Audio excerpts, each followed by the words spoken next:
Hey gang, John Bacarella here with your Lake St. Clair, and this is an ice report, and it's a still there's ice report.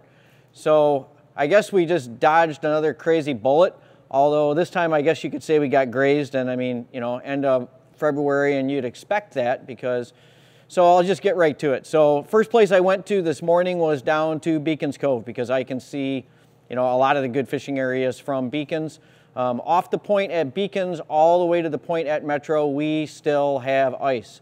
So that means Geno's, day sail ramp, out in front of the beach, we still have lots of ice.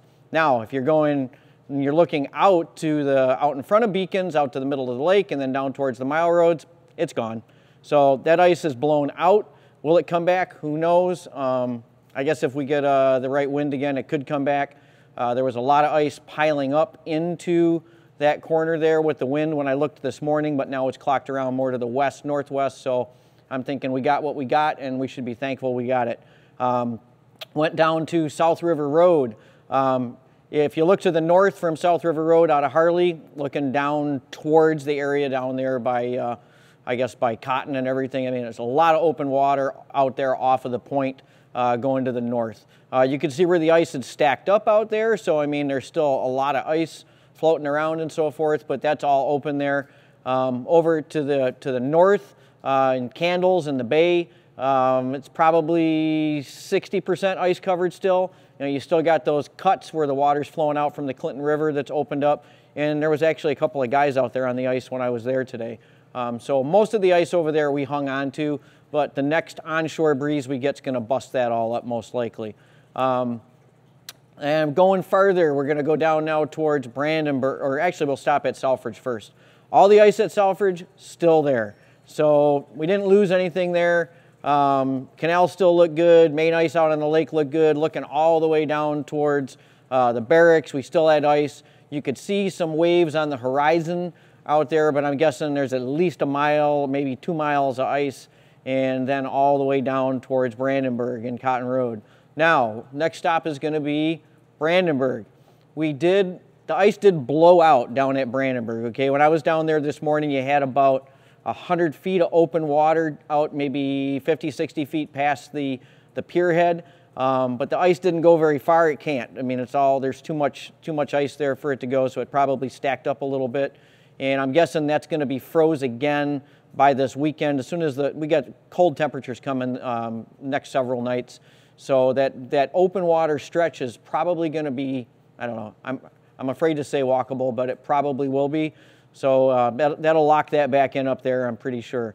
Now that's about as far north as I went this morning. I'm assuming the rest of the stuff on the north end of the lake still held. Really didn't have anywhere to go, but that's not to say with these crazy high winds that stuff didn't shift around.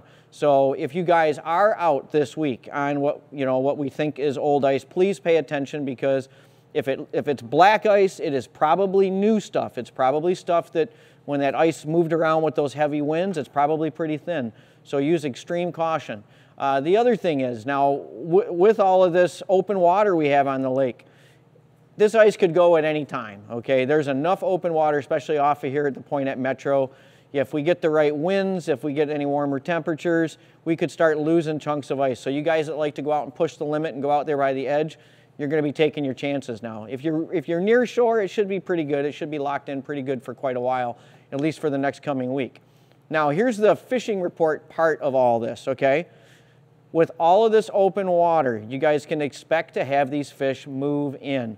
All these schools of fish that have been roaming around out there in the open, now that that ice is gone over tops of their heads, they are going to be coming in underneath that ice. The fishing is going to improve dramatically very quickly. Same thing goes for the canals again. For those areas of the lake that lost most of the lake ice, maybe even up to the shorelines, those canals are going to get very good. They're going to get a new push of fish now that that ice cover is gone. So expect things to pick up rapidly in the areas that have lost the most ice.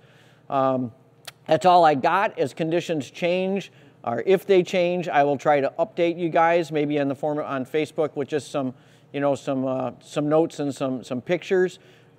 Maybe by the end of the week here, I may be able to get out and do another round to see what we got out there on the lake. If you guys have any updates for me, please feel free to send me pictures. as ice conditions change, if cracks open up. That wind's still blowing out there right now. She's still blowing offshore more or less, and it's blowing pretty good. So, you know, we still could have some more changes, and it could have changed a little bit since I was out there this morning.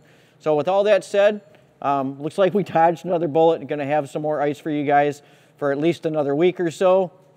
It's awesome news. Walleye guys, you're gonna have to wait a little longer to get the boats in. Talk to you later.